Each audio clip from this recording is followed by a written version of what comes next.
নমস্কার বন্ধুরা, সবাইকে স্বাগত আমার ব্লগ ভিডিওতে। আসলে তোমরা ভাবছি কীভাবে রেডি হয়ে কোথায় যাচ্ছে। আসলে একটা সারপ্রাইজ প্ল্যান করেছি, সেটারই জন্য যাচ্ছি বাইরে। আজ দাদা বৌদির ফার্স্ট ম্যারেজ অ্যানিভার্সারি, তো তার জন্য একটা কেক অর্ডার করেছি। বাড়িতে কেউ জানে না, তো সেটা আমরা নিয়ে আসবো, নিয়ে এসে চুপ করে রেখে দেবো। সন্ধ্যা হয়ে যাচ্ছে, এরপর রান্নাবাড়িগুলোও আছে। তো প্রথমে চলে এলাম বাজারে। বাজারে এসে এই যে হাজব্যান্ডকে কিনে দেবো একটা স্নেকার।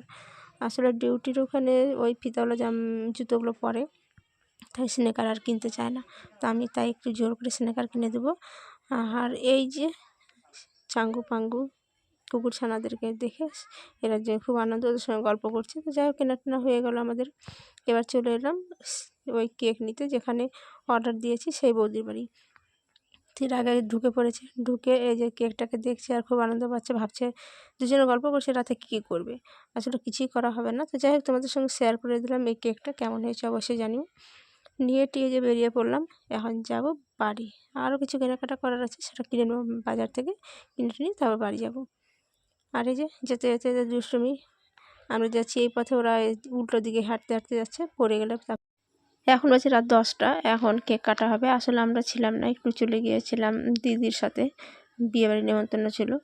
তো সেখানে না গেলেও হবে না, কারণ দিদির সাথে কাজ করে, সেই দিদিটার বাড়ি গিয়েছিলাম, তার বোনের বিয়ে। যাই হোক, ওখানে আসতে দেরি হয়ে গিয়েছে। এসে যে ঝটপট করে এবার আমরা কেকটা বের করে নিচ্ছি, বের করে কাটাকাটি শুরু করব।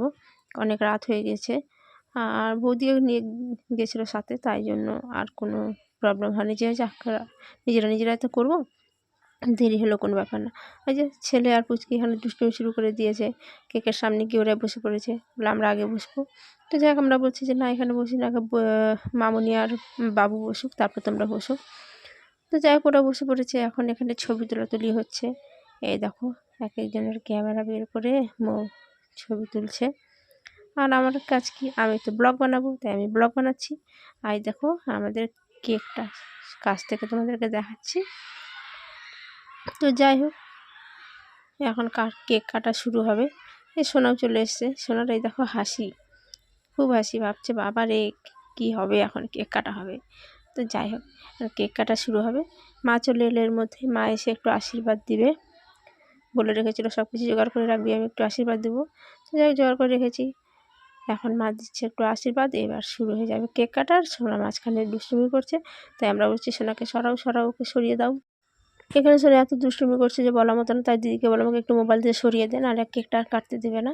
তো যাই হোক, এবার বললাম তাড়াতাড়ি ঝটপট করে কেকটা কাটা, অনেক রাত হয়ে গেছে, দিদিরাও আবার বাড়ি যাবে। এই যে কেক কাটা শুরু হয়ে গেল। আর ছেলে এখানে রাগ করছে, বলছে তোমরা কেকটা কাটছো না কেন, তাড়াতাড়ি কেকটা কাটো। আর কতক্ষণ বসে থাকবো। আসলে ওর বসে থাকতে একদম ভালো লাগে না, তাই দেখিয়ে দিচ্ছে। ওই যে একটু চেটে নিল কেকটা, কেমন হয়েছে, সবার আগে খেয়ে নিল, দেখো কী অবস্থা। তো যাই হোক, এবার আমরা বললাম তারাও দুজনকে খাওয়াও। এই দেখো, দুজনকে খাওয়াবে এখন। আর এদের আর তর সইছে না, কতক্ষণে ফুল খাবে, কতক্ষণে কেক খাবে, কী যে বলবো। আর এই যে এবার একটু আনন্দ পেলো, কেকটা খেলো। আসলে বড় করে এই জন্য সেলিব্রেট করা হলো না, কারণ বাড়িতে কাজ চলছে, সারা বাড়িতে সিমেন্ট ধুলো বাড়িতে একদম ভরা, কোথাও জায়গা নেই, বাইরে জিনিসপত্রগুলো রাখা আছে। তাই জন্য দাদা বললো থাক, এবার করতে হবে না, পরের বার দেখা যাবে। তো যাই হোক, প্রথম পার্টটা একটা আলাদাই আশা থাকে যে না, প্রথম পার্টটাই করলে হবে, তারপর এটা না করলেও চলবে। তাই আমি আর দিদি এখানে একটু ছোট্ট করে সারপ্রাইজটা দিয়ে দিলাম। তো যাই হোক, তোমরা সাবস্ক্রাইবটা করে রেখো। আমি যাই খাবার জোগাড় করি, টাটা।